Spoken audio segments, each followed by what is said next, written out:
client partner is your main point of contact. We are the go-between between you, the client, and the Atomic Smash team, which is made up of designers, developers, and the insights team. What this means is that the designers and developers can focus on the work that they're doing for your website, whilst we're able to organise everything else around them to ensure that your project and tasks get delivered in a timely fashion and within budget.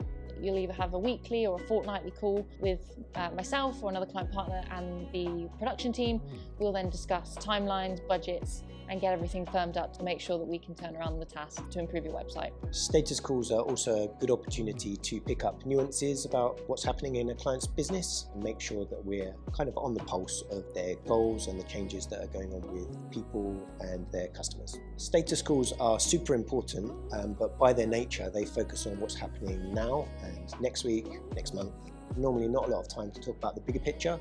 To do that, we have workshops, typically quarterly with clients, and that's deliberately not talking about BAU day-to-day and more what are the goals of the business, are we still on track to meet those goals, are we doing everything right? So Monday to Thursdays, the team are on design work, development work, actually making things happen. On a Friday every week is planning and estimating day for the team.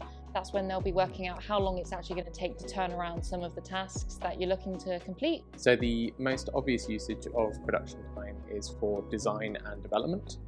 We also have our insights service, but also it could be used for quality assurance or audits for things like security and accessibility. The job of the insights team here at Atomic Smash is to help clients fill their website roadmap with meaningful data-led improvements. When we're asked what recommendations are most important, we really just let the data decide. We use qualitative and quantitative user research methods such as A/B testing, heat maps, user testing, and data from GA4 as well. First step of the process is to work with you as the client to help define what KPIs are most important to you, and then we can use the user research methods to help you achieve your goals.